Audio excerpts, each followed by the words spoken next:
Ang bayanihan para sa balikbayang manggagawa, the National Reintegration Network Fair ay ating sama-samang pagkilos bilang at para sa ating mga OFWs at kanilang pamilya. Sa ilalim ng Bagong Pilipinas, ang iba't ibang ahensya ng pamahalaan, katuwang ang pribadong sektor, ay nagkakaisa upang tiyakin na walang OFW ang maiiwan at lahat ay magtatagumpay sa kanilang pagbabalik sa bansa. To formally welcome us to the host local government, women, gender, and SDG champion, the Honorable Mayor Josefina Joy Belmonte.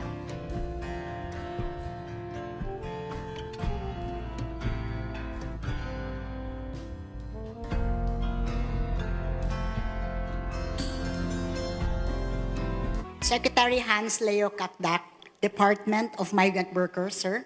Secretary Juan Edgardo Sani Angara, Department of Education, sir. Secretary Maria Cristina A. Roque, Department of Trade and Industry, ma'am. I think we also have with us PhilHealth President and CEO, Dr. Edwin Mercado, sir. Administrator Patricia Yvonne or PY Kaunan, ma'am. USEC Maria Rica Bueno of the Department of Tourism. USEC Pinky Romualdez of the Department of Social Welfare and Development. USEC Dave Almirol of the Department of Information and Communications Technology. I think we're also expecting Secretary Kiko Benitez of the Technical Education and Skills Development Authority. Mga kinatawan ng iba't ibang ahensya ng pamahalaan, mga katuwang mula sa aming mga kapwa-lokal na pamahalaan sa NCR, private sector partners, at higit sa lahat, sa ating overseas Filipino workers at sa inyong mga pamilya. Magandang umaga po sa inyong lahat. Malugod po namin kayong tinatanggap dito po sa aming lungsod, Lungsod Quezon. Para sa ating mga Pilipino, malalim ang kahulugan ng salitang sakripisyo. At wala na sigurong mas malinaw na halimbawa nito kundi ang buhay ng ating mga OFW. Sa gitna ng kasalukuyang krisis na kinakaharap ng mundo, mas nabibigyan diin na kailangan nila ng katuwang mula sa pamahalaan para masiguro ang kanilang kaligtasan at ang patuloy na pagtupad sa mga pangarap nila para sa pamilya. Tungkulin natin na gawing daan ang kanilang pagbabalik bayan para sa bagong simula. Dito sa Quezon City, nakaangkla ang lahat ng aming pagkilos sa pangako na kasama ang lahat sa pag-unlad. Bahagi ng pangakong ito ang nasa 30,000 naming mga kababayan na nagtatrabaho sa ibang bansa. Para sa kanila, inilunsad namin ang aming Migrants Resource Center kung saan naming inihahandog ang legal assistance, kabuhayan at reintegration services. Sa ilalim naman ng aming Smart E-Habiling Program, katuwang kami ng mga OFW sa pagpapalaki ng kanilang mga anak. Nang pumutok ang krisis sa Middle East, binuo namin ang Task Force Agap QC OFW na inaatasang magbantay, magpaabot ng agarang tulong at katuwang ng DMW ay siguraduhin ang ligtas na repatriation kung sakaling nais na nilang umuwi. Kasama rin na sa suportang handog ng lungsod ang psychosocial assistance, job matching skills, retooling, livelihood assistance at referral sa iba pang social protection programs. Napakahalaga ng ating sama-samang pagkilos para gawing efficient at makataong ang pagbabalik bayan ng ating mga OFW. Kaya naman, buong pakikiisa ng aming lungsod sa National Reintegration Network Fair na ito at sa iba't ibang mga inisyatibo para sa ating mga bagong bayani at kanilang mga pamilya. Makakaasa po kayo na nandito lang ang Lungsod Quezon para umagapay po sa inyong lahat. Muli, isang karangalan po para sa akin na i-welcome po kayo sa Lungsod Quezon. Mabuhay po tayong lahat at maraming pong salamat. Maraming salamat po, Mayor Joy, sa inyong mainit na pagtanggap at suporta sa ating mga OFWs. Ang susunod po nating tagapagsalita, ang aming tatay sa tahanan ng OFWs, labor law expert and OFW rights advocate, Department of Migrant Workers, Secretary Hans Leo J. Kakdak.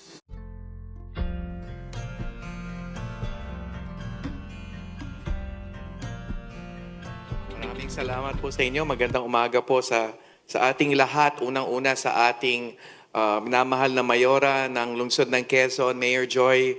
Magandang umaga po at maraming salamat sa napakagandang venue po na ito. And of course, ang ating mga kaibigan sa gabinete, Sec Sunny, Sec Chris, we understand Sec Kiko also joining us, Yusek Dave for the DICT, Yusek Pinky for DSWD, Yusek Glo for DOH, and Doc Mercado for PhilHealth. Mga kasama ko dito sa Department of Migrant Workers na undersecretaries, at syempre, Administrator P.Y. Kaunan sa Overseas Workers Welfare Administration. At sa ating mga mahal na mga OFWs, magandang umaga po sa inyong lahat. Unang-una, nararapat lamang na nandito tayo sa Quezon City kasi as mentioned by Mayor Joy, napakalakas, napakatibay ng programa ng Quezon City para sa mga OFW. So pwede ba ho nating palakpakan si Mayor Joy dahil well-entrenched sa administrative, legal, work culture nila ang paglilingkod sa OFWs, and we're only too proud to be your partners, Mayor Joy, sa effort na ito. At ngayon, tama, napipinto at napapanahon itong effort na ito. Dahil sa ating sinasagawa ngayon ay direktiba ng ating mahal na Pangulo Ferdinand R. Marcos Jr. na malinaw na tiyakin ang kaligtasan, maayos na pagbabalik at reintegration ng ating mga mahal na OFW since day one.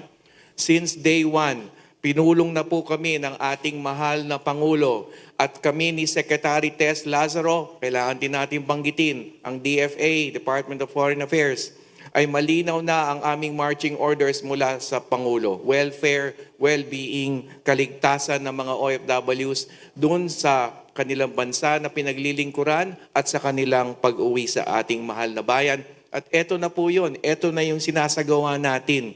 Ito ay mensahe ng patuloy na gumagabay sa aming pagkilos. Nakasama ninyo ang buong pamahalaan sa panahon ng inyong pangangailangan at sa inyong pagsisimula muli sa ating mahal na bayan. Kanina, may kausap akong taga-media, ang terminolohiya niya ay stranded Filipinos in the Philippines. Sabi ko, hindi po nasa stranded ang Pinoy sa sariling bayan. Mali po yung term na stranded. Kaya tayo po ay nandito sa ating mahal na bayan. Kasama po ninyo ang inyong mga pamilya, mga mahal sa buhay. Hindi po kayo stranded, kundi bibigyan namin ng serbisyo sa ating mahal na bayan para kayo makapagsimula muli. Merong iilan, si Admin PY, meron siyang survey, exit survey. Ano ba tawag doon? Exit or entrance survey? Entrance survey sa mga nagre-reintegrate na nanunumbalik at ayon sa kanyang pagsusuri ay marami rin naman sa nanunumbalik. Just about 50% ay may balak pa rin bumalik. Bakit? Kasi may valid employment visas. Wala pong problema doon. Kasi ibig sabihin lang nun, nakapagpaalam ng mahusay sa employer at manunumbalik, may planong magpatuloy kasi naman ang sigulot na ito ay hindi naman pinagdulutan ng samaan ng loob o lamat sa relasyon, sabihin na natin, ng employer at ng OFW. Maayos na maayos ang ugnayan ng ating mga OFWs at kanilang mga employers. Kaya dapat lamang na manumbalik sila kapag tayo nakaalpas na po dito sa hidwaan o sigalot na ito. Pero sabi rin dun sa ulat ni Admin PY, 50% din ay gusto talagang mag for good na tinatawag dito. And puro 50% ito, split 50-50 ang gusto magnegosyo at gusto magtrabaho. At kami sa Department of Migrant Workers, handa po kami, ang isa sa strengths namin, yung tinatawag na job matching na sinasabi ni Mayor Joy.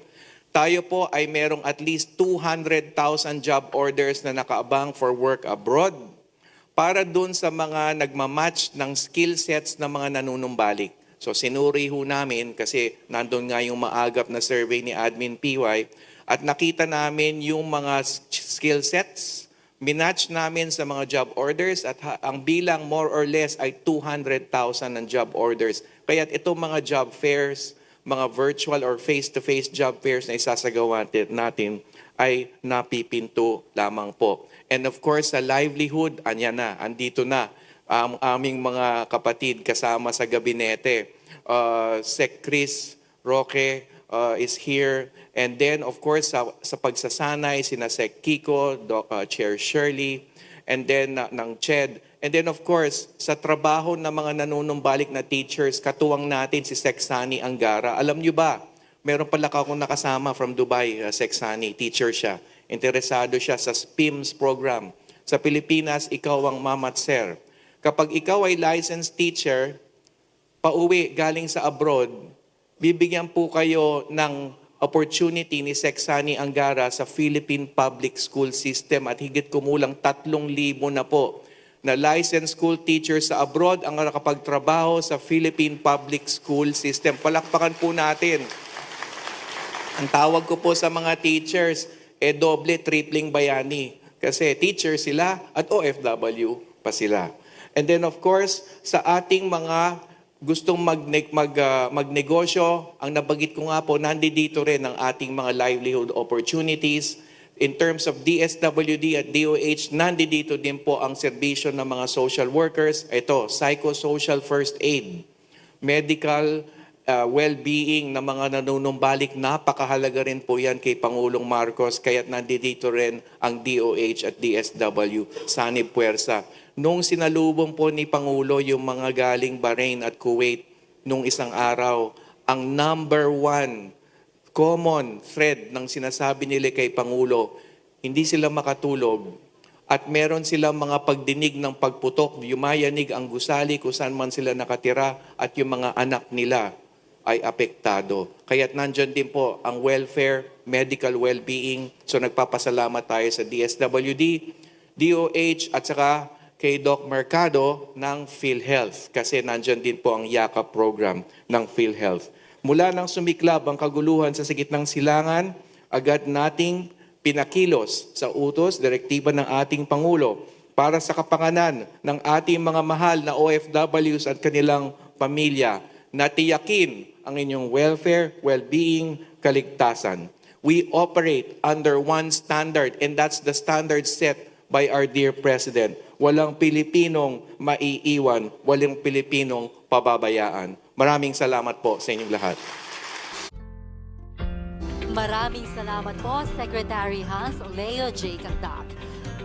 Sa kautusan ng ating mahal na Pangulo, President Ferdinand R. Marcos Jr., ang National Reintegration Network ay bayanihan, sama-samang tugon ng buong puwersa ng pamahalaan para sa ating mga OFWs. Para sa kanilang mensahe ng pakikiisa, narito ang ating mga cabinet members at heads of agencies upang magbigay suporta. May we call on the Honorable Secretary of the Department of Education, Secretary Juan Edgardo Sani Angara, for his message of support. Magandang umaga po sa ating lahat, sa ating napakagaling na Mayor ng Quezon City hosting us today. Thank you, Mayor Joy Belmonte, sa napakahusay na Vice Mayor Gian Soto. Swerte ho tayo dahil kami sa DepEd, wala kaming problema sa lungsod ng Quezon City dahil kung meron kaming kakulangan, sinasalo po ng lungsod ng Quezon City. Maraming salamat po sa inyo. And to all the QC city government officials, sa ating napakahusay na kasama sa kabinete, si Secretary Hans Cagdac. Pag ito'y natutulog, di na niya alam kung saan siya nagigising. Kung siya'y nasa Dubai, nasa Bahrain, nasa Kuwait, kasama ni OWA Administrator, napakabata, napakahusay, Admin PY Kaunan. Palakpakan naman po natin sila dahil nakikita ko po, matagal na rin po ako sa pamahalaan, pero nakikita ko ngayon, buhay na buhay po yung integration program natin sa ilalim po ng liderato ni Pangulong Bongbong Marcos. 20 po ang ahensya ng gobyerno na nandito para tumulong po sa inyo, mga kasamang OFW. Talagang inutos po yan ng ating mahal na presidente na huwag kayong pabayaan. Dito, dati, inuuwi lang kayo, pero you're on your own. Kumbaga, bahala na kayo kung anong plano nyo sa buhay. Pero ito, hindi. Hinahatid kayo sa probinsya. Pagdating nyo sa probinsya, yung job fair, yung serbisyo, Bagong Pilipinas, job fair, pumupunta po sa mga paaralan ngayon. At kami sa DepEd, nahahire na po yung mga estudyante doon pa lang sa eskwelahan. So yan ang utos ng ating mahal na Pangulo. Kasama rin po natin ang ating DTI Secretary, Secretary Chris, DICT USEC David Almirol, DICT USEC Pinky Romualdez, DICT USEC Bueno, President Mercado ng PhilHealth, lahat po ng ahensya nandito ho para tumulong, handang tumulong sa inyo. Kaya minsanan lang po mangyari na napakaganda po ang integration program ng ating pamahalaan. At ang utos ng Presidente, pagandahin pa natin, mag-isip pa tayo ng paraan kung paano natin pagagandahin itong mga programa po natin. Kaya huwag kayong malala, alam ko marami sa inyo ay medyo may konting kaba-kaba o agam-agam sa inyong nararamdaman dahil hindi po certain o hindi kayo nakakasigurado sa inyong darating dahil medyo yung ekonomiya natin. Pero ang masasabi ko po sa inyo, maaasahan niyo po ang ating pamahalaan sa liderato po ni Pangulong Bongbong Marcos. Hindi kayo pabababayaan. So magandang umaga po sa inyo lahat. Andyan yung booth ng Department of Education. Kung gusto, hindi lang trabaho at business ang pwedeng applyan dito. Si Sec Chris, nagpapautang po yan ng milyon-milyon. At kung gusto nyong bumali sa kanya, pwede ho. Siya yung naka-blue ho dito. Kita nyo. Di ba, mababait ho yan, magpapautang ho yan. Pero andyan yung booth ho ng Department of Education. Kung ayaw nyo magtayo ng negosyo, ayaw nyo magtrabaho, pwede rin bumalik sa eskwelahan. Meron kaming taga-QC ata, si Manong, 72 years old. Nagtapos po, bumalik po ng eskwelahan para kunin yung kanyang high school degree. Huwag tayong mahiya. It's never too old to learn, ika nga.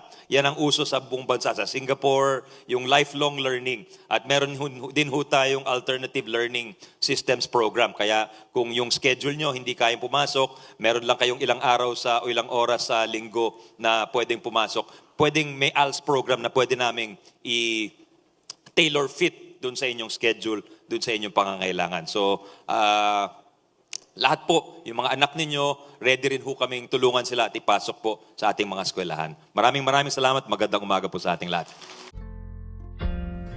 Maraming salamat, Secretary Sonny Angara, at sa DepEd para sa suporta at tulong sa ating mga OFWs, kabilang na rin ang kanilang mga anak at pamilya. Next, on behalf of the Department of Information and Communications Technology, Secretary Henry Ruel Aguda, please welcome Undersecretary Dave Almirol Jr.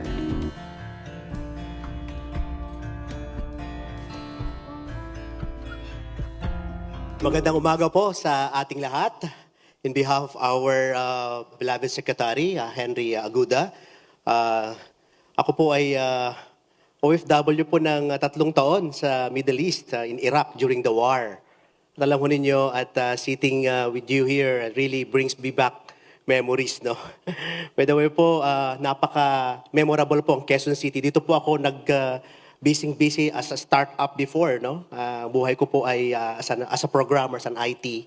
Mayor Joy Belmonte, been working with Ray Alimorong before. Maraming salamat po for really arranging this beautiful event for us. Saka po yung, I think di na po yata natutulog. Alam mo, magkakaparehas na po yung something in common namin. Malalaki yung mga eye bags namin. So, Secretary Hans Leo Kakdak, grabe po yung pagiging sipag at busy po ng ating mahal na Secretary, DMW Secretary. At yung halos textmate ko na po at basta meron pong naiisip kaming dalawa, tawagan kami. Ayan si Admin PY Kaunan. Sobre pong ano yan. Ewan ko saan niya nanggagaling yung energy niya. Parang hindi kasi siya napapagod. No? At umiikot po sa buong mundo to really, napaka-laking tulong po niya sa ating mga mahal na OFW. Si Secretary Sonny Angara, sobrang very passionate. At ako po mismo, nakikita ko na grabe, parang with all the efforts na ginagawa po sa DepEd ngayon, parang first time ko makakita ng ganitong klase ng effort talaga sa ating Department of Education. No? Siyempre po, ang ating DTI Secretary, at nagkukwentuhan po kami kanina, at mukhang nakakulay blue po siya. So binanggit ni Secretary Angara, pwede raw po kayong umutang sa kanya. Baka pwede rin po kami. Di po?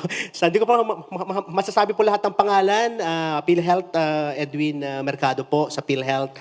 Napakaganda po yung yakap program po nila.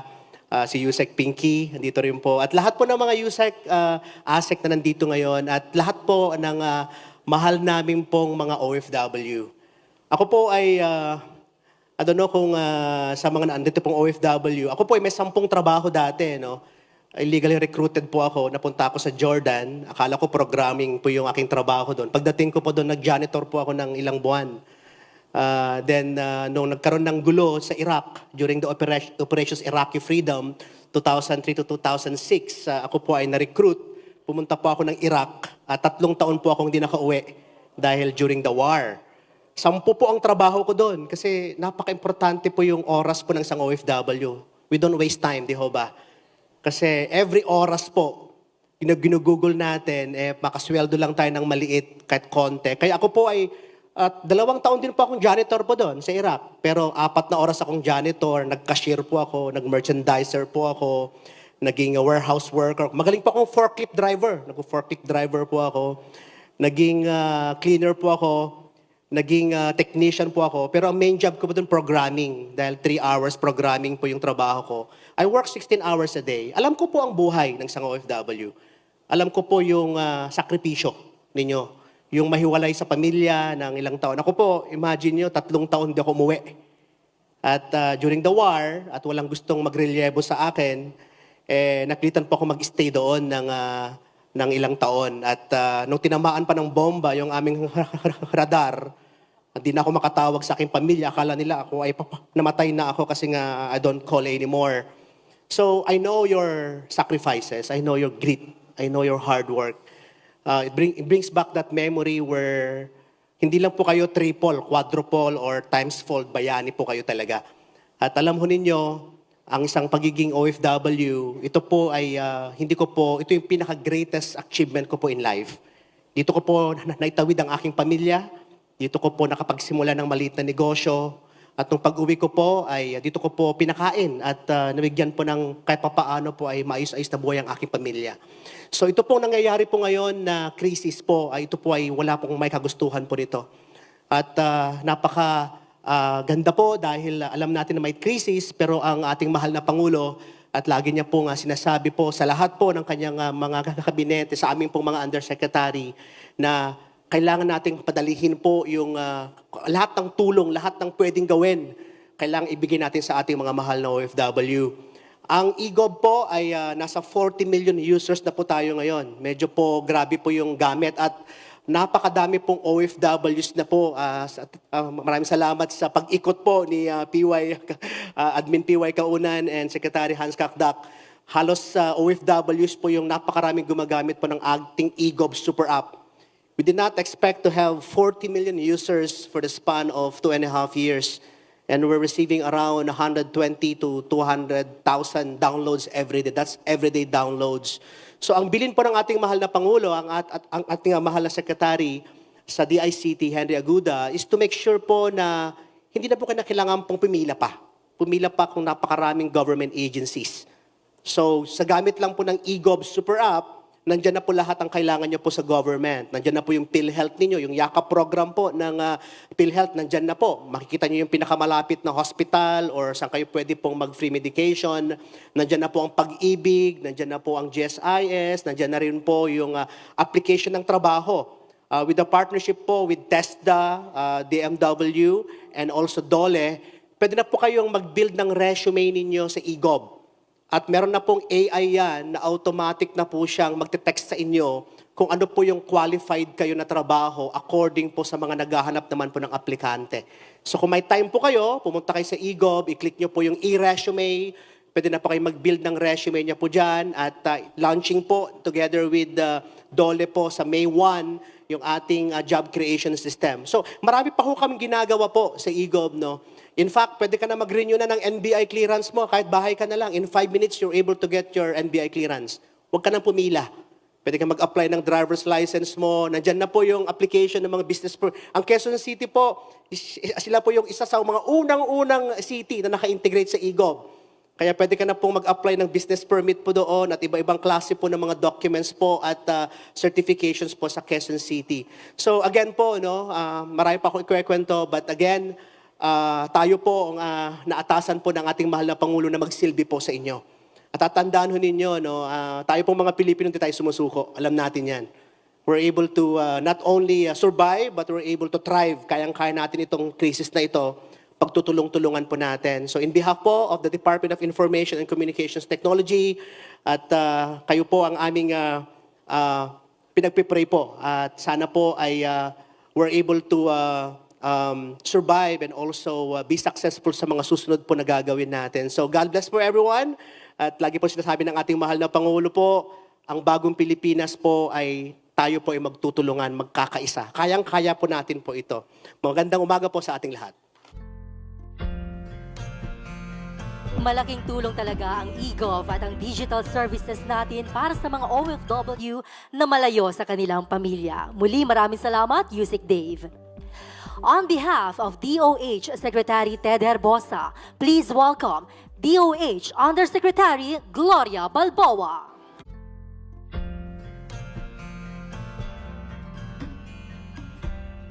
Maraming salamat po. Magandang umaga po sa ating lahat. Of course, ayan nyo munang batiin ko po ang ating unang-una, yung ating napakabuti na mayor po ng Quezon City, si Mayor Joy Belmonte. Palakpakan po natin. Ma'am, nagkita po ulit tayo. At syempre, yung ating napakasipag na secretary ng DMW. Lagi po kaming magkasama po pag may dumarating na repatriation sa airport, sa Villamor Air Base, si Secretary Hans Kakdak. Kasama syempre ang ating OWA Administrator, Yusek PY, okay? And then syempre dito rin ang ating Secretary ng DepEd, si Secretary Sani Angara. Good morning po. Ang ating DTI Secretary, Ma'am Cristina Roque. And then syempre yung aming kasamahan sa DOH, ang PhilHealth po. Si President Edwin Mercado at ang aking mga kasamahang mga other executive committee members ng iba't ibang ahensya po na nandito ngayon. At syempre, ang ating mga mahal na OFWs, kung bakit tayo nandito ngayon. Palakpakan po natin sila. Okay? Magandang umaga po, isang ligtas at malusog na umaga sa ating lahat. Sa ngalan po ng aming Secretary, Dr. Teodoro Herbosa, dahil nga po meron siyang other equally important activity ngayon, so ako po ang kanyang naatasan na magpahiwatig or sabihin po yung ating mga suportang pangkalusugan po sa ating mga OFWs. Napakaganda po ng tema ng ating programa ngayon. Itong bayanihan para sa balikbayang manggagawa. Bayanihan, ano nga po ba yung ibig sabihin ng bayanihan? Di po ba ito yung sama-samang pagbubuhat ng bahay kubo, no? Ng isang pamilya kung saan ang buong komunidad ay nagtutulungan para maihatid sila sa panibagong simula. It reflects our national solidarity, kung saan ang pamahalaan kasama ang Department of Health ay sama-samang umaalalay at tumutulong sa ating mga kababayan na muling makabangon. May this gathering serve as a reminder that even in the face of global challenges, the Filipino spirit of bayanihan endures. In light of the ongoing crisis in the Middle East, the Department of Health stands in full solidarity with our returning overseas Filipino workers and their families. At the core of this reintegration program is a simple but profound commitment that every returning Filipino is met with dignity, with compassion and meaningful opportunity. And the commitment of DOH is clear. Alagaan ang inyong kalusugan habang kayo ay muling nagsisimula. Allow me to share key updates on the Department of Health's continuing efforts as part of this whole-of-government response. Kaisa ang DOH sa repatriation ng mahigit 3,800 OFWs, ensuring immediate health screening po, triage and access to essential medical services at our ports of entry. Kaya every time may repatriation po, nandun ho kami kasama ang DMW at OWA at DSWD at iba pang ahensya. We have provided over 250 medical consultations to mga immediate ito po, addressing common conditions such as hypertension, diabetes, and respiratory illnesses. Equally important, we acknowledge the invisible burden carried by many, and this is yung mental health and psychosocial services that we provide, including telepsychiatry po, Ginagawa na po namin to ongoing sa sa Israel at Bahrain, and we plan to do it also. Kanina nag-usap na po kami para dito sa Middle East na repatriates. And we have been extended to, this has been extended to more than 120 individuals, gaya ng naipapatupad natin para sa mga kababayan natin, as I've said, sa Israel at Bahrain. At higit po rito, patuloy naming pinapalawak ang serbisyong pangkalusugan sa buong bansa. Meron po tayong yung bagong urgent care and ambulatory services o bukas centers, no? Para sa agarang konsultasyon na hindi na kailangang ma-confine sa hospital. Meron tayo ng Philippines Yakap Yaman ng Kalusugan Program. Kanina pa ho binabanggit ng ating PhilHealth na pinagbuti na ang benepisyo ng ating outpatient services mula sa check-up, laboratory at screening test at gamot. At siyempre, sa lalim ng ating zero balance billing, masisiguradong walang babayaran para sa inpatient services sa basic, no, or ward accommodation sa mga DOH hospitals na meron po tayo sa lahat ng rehiyon ng bansa. So para po sa ating mga health workers na umuwi, meron din po tayong opportunity para kayo po ay magtrabaho po sa ating mga health facilities dahil kailangan pa po namin ang maraming doktor, nurses, mga medtechs, lahat po ng mga medical professionals, marami pa pong bakante. Sa mga makabagong bayani, kayo ang naging sandigan ng inyong mga pamilya at mahalagang haligi sa ating ekonomiya. Now that you are home, we stand with you, support you, and help you move forward with renewed hope. Ang reintegration po ay hindi lang basta pag-uwi. Ito po ay pagbabalik sa isang komunidad na handang sumuporta sa inyo. At dito pumapasok ang ating adhikain para sa universal health care. Naninindigan tayong walang tunay na universal health care kung hindi kasama ang bawat Pilipino dito man sa ating bayan o sa ibayong dagat. Dahil sa bagong Pilipinas po, bawat buhay mahalaga. Maraming salamat po sa inyong lahat.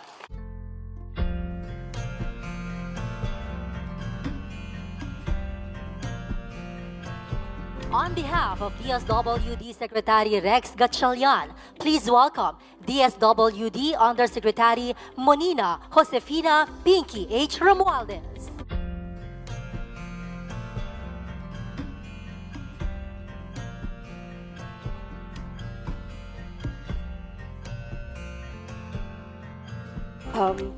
Sa butihin nating Mayor ng Quezon City, Mayor Joy Belmonte, at Vice Mayor Giancarlo Soto, sir. Of course, ang Department of Migrant Workers, excuse me, Secretary Hans Leo Kakdak, DepEd Secretary Sani Angara, DTI Secretary Chris Roque, OWA Administrator PY Kaunan, PhilHealth President Mr. Erwin Mercado, representatives of other agencies, DOH Undersecretary Global BOA, DICT USEC Dave Almirol, at higit sa lahat, sa ating mga overseas Filipino workers, magandang umaga po. Nandito po ako sa ngalan ng aming butihing Secretary, DSWD Secretary Rex Gatchalian.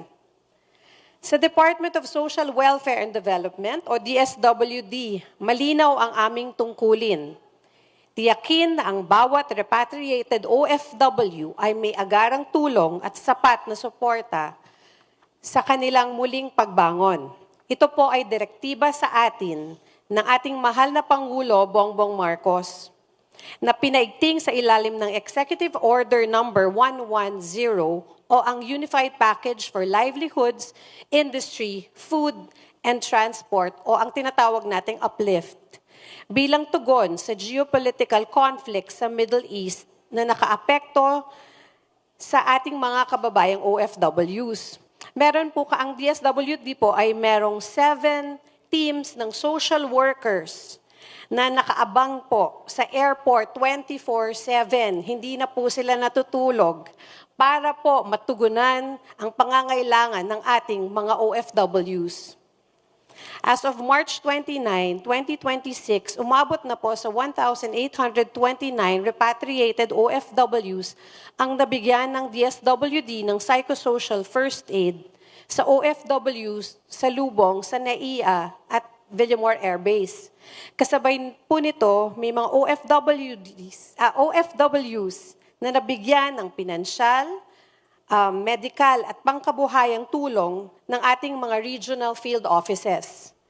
Merong ding 946 repatriated OFWs mula sa iba't ibang rehiyon na nagpahayag ng interes na mag-avail ng ating mga programa. Ito po ang inatasan po tayo ng ating mga social workers to reach out sa kanila para ma-assess ang kanilang pangangailangan at maibigay ang nararapat na tulong sa ilalim ng Assistance to Individuals in Crisis Situations, ang tinatawag natin na AICS, at iba pang serbisyo. Lagi ding bukas ang aming mga satellite offices para sa walk-in na OFWs na nangangailangan ng assistance.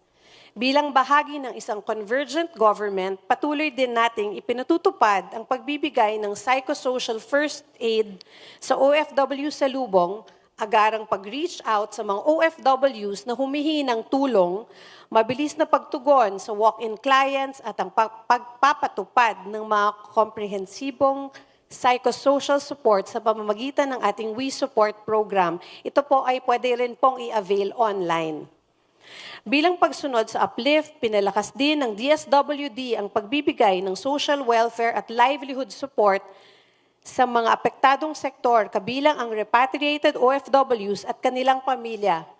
Ang ating Sustainable Livelihood Program or ang tinatawag na SLP ay bukas para sa ating mga kababayang OFWs para tulungan silang makabangon at makapagsimula agad. So ating pong ina-assess ang pangangailangan nila para matiyak na tama at sapat ang tulong na ating maibibigay. Sa liderato ng Pangulong Bongbong Marcos, kami ay lubos na nagpapasalamat sa kontribusyon ninyo sa ating bansa. Makakaasa kayo na sa panahon ng inyong pangangailangan, makakatuwang ang lahat ng ahensya ng pamahalaan para kayo ay aming matulungan. Makakaasa po kayo na ang DSWD ay hindi titigil at palaging bukas pusong nandito para sandigan at pag-asa ng ating mga OFWs. Maraming salamat po at mabuhay po tayong lahat.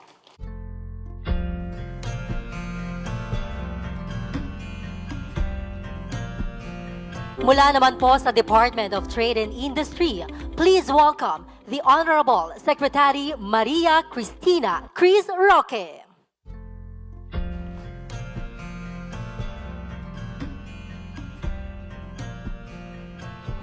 Quezon City Mayor Joy Belmonte, Vice Mayor Gian Soto, Secretary Sani Angara, Secretary, of course, Hans Leo Kakdak, Undersecretary of DOH, Yusek Glo, Yusek Dave Almirol, Yusek Pinky, PY Kuanan of OWA, and to my fellow public servants, at higit sa lahat sa ating OFW, magandang umaga po sa inyong lahat. According to Secretary Hans, may 500 na tayong expatriate na OFWs na nandito. So magandang umaga po sa inyong lahat. Ngayong araw po, ang DTI, kasunod ng utos ng ating Pangulo na si Ferdinand R. Marcos Jr., ay dapat siguraduhin na ang OFW sa pagbalik nila sa Pilipinas ay meron silang maaasahan sa Department of Trade and Industry. So nandito po kami para sa inyo. Marami po kaming programa na prepared actually sa lahat ng gusto magnegosyo or may negosyo na or gusto magpalago ng kanilang negosyo.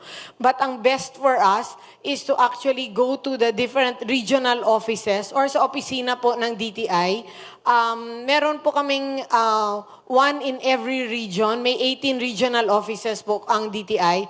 And meron din 1,344 negosyo centers nationwide. Dito po sa offices interest na ito, nandito po ang opportunities na binibigay ng Department of Trade and Industry at ng Philippine government sa lahat ng mga OFWs or lahat ng mga tao na gusto po magnegosyo. Sa DTI po, meron kaming mga opportunities, programs, and lahat ito naka-tailor fit po or lahat ito po ay mga naaakma sa different negosyo ng tao, whether sari-sari store, nagbebenta ng damit, nagbebenta ng pagkain, or nagbebenta rin sa e-commerce platform, meron po kaming mga programa po para sa inyo. Today, i-offer namin ang 2 billion pesos na OFW Negosyo Fund. Actually, na-set aside po ang DTI through SB Corporation ng 2 billion pesos for the OFW Negosyo Fund. So lahat ng mga OFW na gusto po magnegosyo, pwede po kayong umutang sa SB Corporation. Bangko po ito na under DTI. Online lang po ang pag-apply nito. All you need to do is to go to sbcorp.gov.ph and pwede na po kayo mag-apply. So ang loan po up to 5 million pesos po ay walang collateral and meron din pong 1 year no payment of principal and interest. So pwede po makabuelo yung negosyo or pwede po makausad ang negosyo because may 1 year po na palugit. Mababa din po ang interest dito kasi ito po ang offering ng government, ng Philippine government para sa lahat ng OFW na gusto magnegosyo. So for the OFW na nandito po sa Pilipinas or nasa abroad po kayo, then may family kayo dito na gusto magnegosyo, itong pautang po na ito ay para sa inyo. So we set aside 2 billion pesos po para sa OFW Negosyo Fund. And kung meron kayong negosyo na gustong pasukin pero you still need more information, pwede rin po kayo pumunta sa different DTI offices nationwide at sa different, sa 1,344 negosyo centers din po nationwide. Meron din po ang DTI SB Corp ng Women Enterprise Fund. So yung mga kababaihan na nasa negosyo or mga kababaihan na gusto magnegosyo, or a family that wants to create a double income in every family kasi importante na po tayo maging double income para may kita ang ama and then may kita rin po ang mga nanay. So pag double income po, they can get also a better education and better quality of life. So actually, ang sinabi ni Secretary Angara na dapat po we have to continue learning po. Maganda po na hindi tayo tumitigil sa pag-aaral because we will never know kung kailan natin kailangan ito at kailan natin magagamit ito. Remember, knowledge is power. The more we know, the better we become. So dapat wag po tayong magsawa ng continuous po ang pag-aaral. This Women Enterprise Fund po, we set aside also 2 billion pesos po para dito. Again, no collateral po up to 5 million pesos and no payment of principal and interest for the first year. So we take a whole government approach now to make sure that we get things done. So nagtutulong-tulong po kami, lahat ng cabinet secretaries, para talagang mapalago po ang mga negosyo ninyo. But you must take advantage of what the government has to offer you. So again, pwede kayong pumunta sa sbcorp.gov.ph para mag-apply online. Mabilis lang po ang application, 4 steps lang po ito, government ID, pictures ng negosyo, bank account, yun lang po ang kailangan. Hindi na po kailangan ng mga business plan dito. So again, for everyone na gusto magnegosyo, let's apply online and let's take advantage of what the Philippine government has to offer. So sa ating mga OFWs, nandito po kami, nandito po ang Philippine government, nandito po ang cabinet secretary, and nandito po lahat ng government officials para sa inyo. So again, you can always count on us at the DTI and the Marcos administration to make sure that every Filipino has a real chance to move forward, rebuild, and succeed. Sa bagong Pilipinas, sisiguraduhin natin na ang bawat Pilipino ay may pagkakataon magtagumpay at umasenso. So, pero kailangan natin magtulong-tulong. Kailangan na tayo to take advantage of what the Philippine government has to offer you. So, again, nandito po ang gobyerno para sa inyo. Good morning and thank you for having me. We We would like to request Tech Chris to remain on stage to be joined by SB Corp President Robert Bastille.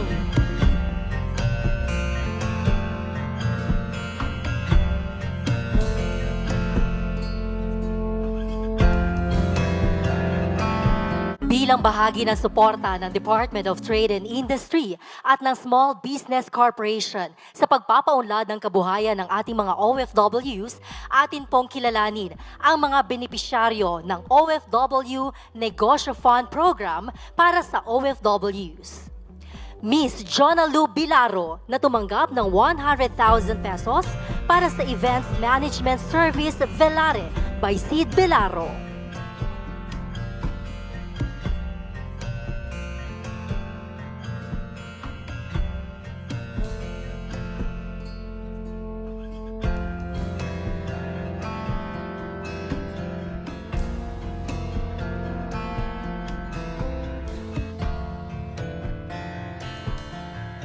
Next, Ms. Marie Anduyon na tumanggap ng halagang 200,000 pesos para sa kanyang business, Aqualirio Drinking Water Refilling Station.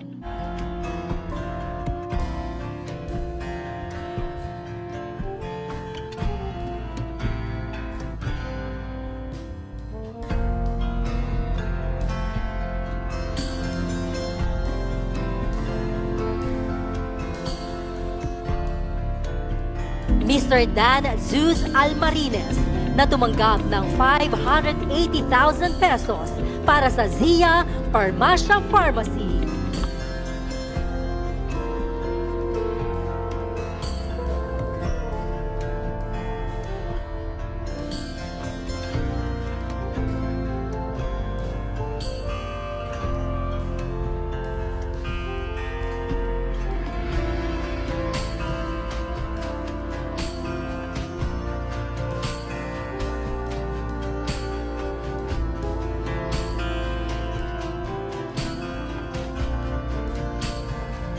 Isang malakas na palakpakan po para sa ating mga DTI SB Corp beneficiaries. Maraming salamat, Secretary Chris. Maraming salamat, Secretary Hans. May we invite all the awardees to please join them on stage for a group photo.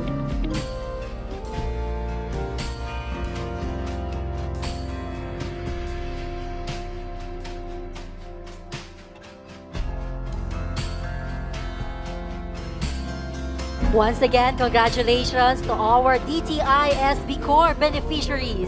Maraming salamat din po, Secretary Chris, Secretary Hans, at sa DTI at SB Corp para sa suporta sa mga OFW businesses and MSMEs. At this point, pakinggan naman po natin at salubungin ang ating Tech Voc at training to give his message of support. Let us all welcome Technical Education and Skills Development Authority Director General Jose Francisco Kiko Benitez.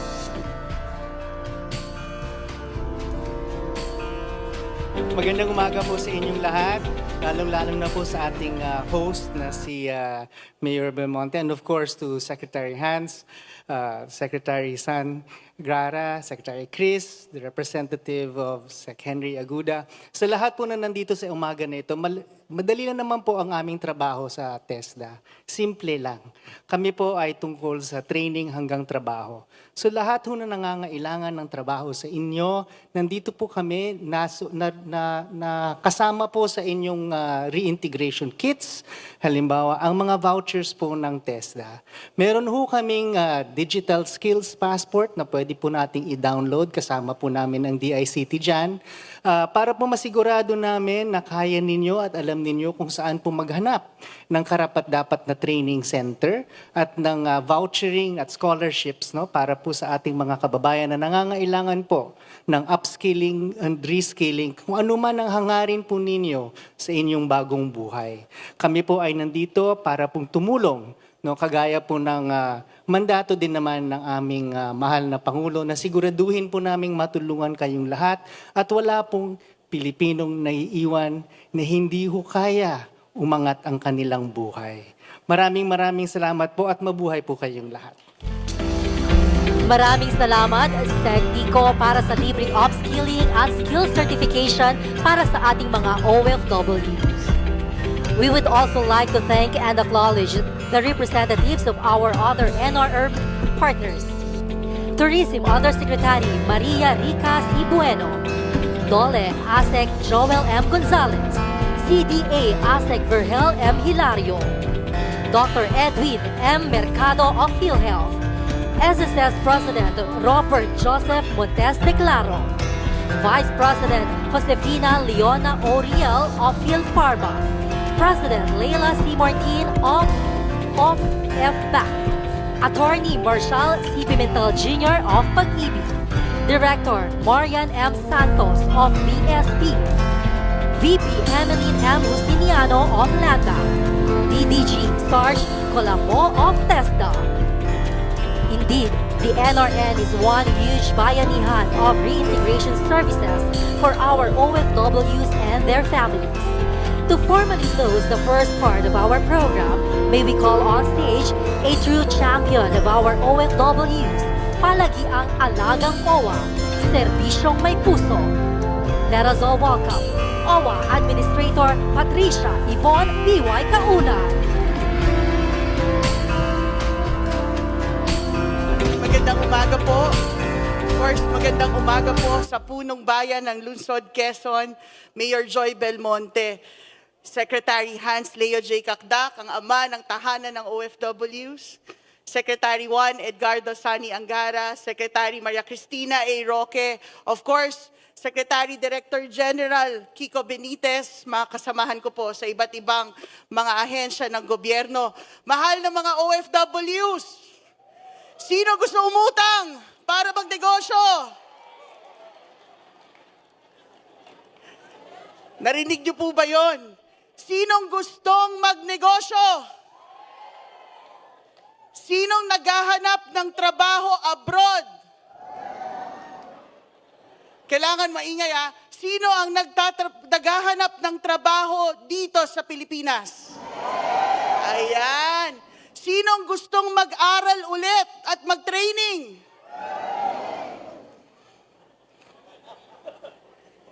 Alam niyo po, pag sinasabi ang salitang reintegration, unang-una kailangan ko lang sabihin na saktong-saktong nasa Quezon City tayo ngayon. Dahil dito ang sentro ng iba't ibang mga bago at progresibong programa sa paghanap ng trabaho, sa komersyo, sa pagtayo ng negosyo. Mayor Joy, truly you are an inspiration for all of us po. Maraming salamat. Palakpakan po natin. Pinakamalakas na sigaw, Sec Hans, ang uutang ng pera. Pero umalis na po si Sec Chris. Marami pa pong uutangan dito. Ako na magtuturo sa inyo. Nandyan po, narinig nyo, nandyan ang Land Bank. O, inisa-isa ko pa, ma'am. Nandyan ang OF Bank. Marami pa pong nagbibigay ng tulong para magsimula ng negosyo. Anuhin ko na lang po, diretsuhin ko na. Marami yung nagsasabi, may plano po ba para sa OFWs ang ating mahal na Pangulo at ang ating pamahalaan, lokal at nasyonal? Ang sagot, 22 na government agencies, ang ating mga local government units at ang pribadong sektor sa unang pagkakataon sa ilalim ng ating mahal na Pangulong Bongbong Marcos, nagkaroon ng ganitong network para hindi na ho kayo paisa-isa pupunta sa iba't ibang opisina. Pinagsama-sama na ho para po sa ating mga OFWs at kanilang pamilya. So, marami yung nagtatanong, ano pong plano sa amin? Sa mga kailangan, sa mga gustong magnegosyo, meron po tayong tulong kapital. Sa mga OWA members, nagbibigay ho tayo ng startup capital para sa ating mga miyembro. Last year, 25,000 po ang binigyan natin ng startup capital under Balik Pinas, Balik Hanap Buhay. Meron din po tayo mga tinutulungan ng mga enterprises, grupo ng ating mga OFWs. Hanggang 1 milyong pisong binibigyan ng startup capital. Pero sa mga nagnenegosyo, alam nila na hindi lamang startup capital ang kailangan. Paminsan-minsan, pag nag-e-expand o lumalaki ang negosyo, kailangan din ng dagdag kapital. Nandiyan kanina ang sinabi ni Sec. Chris Roque, ang DTI SB Corp, na kung saan magkakaroon ka ng pagkakataong umutang pandagdag sa inyong negosyo. Nandiyan din ang mga bangko ng gobyerno at iba-iba pa pong mga government financial institutions na tutulong sa inyo. Sa mga kababayan po natin, ito malapit po talaga sa puso ng ama ng tahanan ng OFW na si Secretary Hans at ni Sec. Kiko na ama ng TESDA. Alam niyo po ba, kanina sinasabi ng aking boss, nagsisurvey kami. Halos 60% po nang bumalik mula sa ating pong repatriation program para po dun sa nangyayari ngayong conflict sa gitnang silangan. 60% ay domestic workers. Bibigyan ko lang ho kayo ng konting mga resulta ng ating survey. 55.6% ang nangangailangan ng livelihood assistance. 25.5% ang naghahanap ng local employment. Marami din po ang nais, of course, na magtrabaho pa rin abroad at ilan din ang nagsabing gusto nilang humingi ng financing or ng umutang para sa kanilang mga negosyo. 1,572 ang bukas pa rin sa pagtatrabaho abroad. 2,116 ang gustong magtrabaho dito sa Pilipinas. 117 ang gustong magpalago ng negosyo dahil meron na silang mga sariling negosyo. Ito po ang mga profile ng mga bumalik. 60% po mga domestic workers, mga kababaihan na kababayan natin na nagtrabaho sa gitnang silangan bilang domestic workers. Marami ho sa kanila nangangarap na magkaroon po ng oportunidad ng mas magandang trabaho dito sa ating bayan. Gusto ho nilang mag-training sa TESDA, mag-upskill bilang caregivers, or iba pa pong mga iba't ibang mga trabaho, mga skills para magkatrabaho sila dito. Nandito po ang Department of Labor and Employment na co-chair din po sa National Reintegration Network at kasama ang iba't ibang mga peso mula sa iba't ibang LGUs. Marami din po ang oportunidad dito sa Pilipinas. At kung sa tingin nyo po ay kailangan nyo ng additional training, ito po'y binibigay ng TESDA. At sa OWA po, sinusuportahan din namin ito. May mga scholarships po kaming binibigay para sa ating mga kababayan. Gusto nyo pa? Kulang pa ba po? Bilin po ng ating mahal na Pangulo. Hindi lamang po repatriation. Mas importante ang reintegration o plano para sa ating mga bumalik na OFW pagdating nila sa Pilipinas para suportahan nila hindi lamang ang pangarap nila para sa kanilang pamilya, kundi pangarap din nila para sa kanilang mga sarili.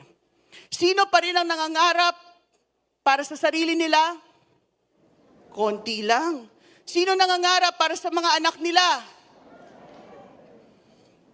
Kaya po kami dito sa gobyerno, ang programa ay para sa inyo at sa pamilya ng OFWs. Maaasahan niyo po, buo kami under sa Bagong Pilipinas. Ito po ang tulong na sama-sama. Ito ang bayanihan, trabaho, negosyo, tulong at programa para po sa ating mga mahal na OFWs at kanilang pamilya. Maraming salamat po. Magandang umaga po sa inyong lahat. Maraming salamat po, Admin Iwan. Sa ngalan po ng Department of Migrant Workers at ng National Reintegration Network, muli po naming pinaaabot ang aming taos-pusong pasasalamat sa lahat ng nakiisa sa makabuluhang programang ito. Hindi pa po dito nagtatapos ang ating programa as we would resume with part 2 in a few minutes for our partner agency activities including DepEd's Balikturo, a Hero's Journey Home, BSP's Financial Literacy Sessions. Muli, maraming salamat po sa inyong lahat.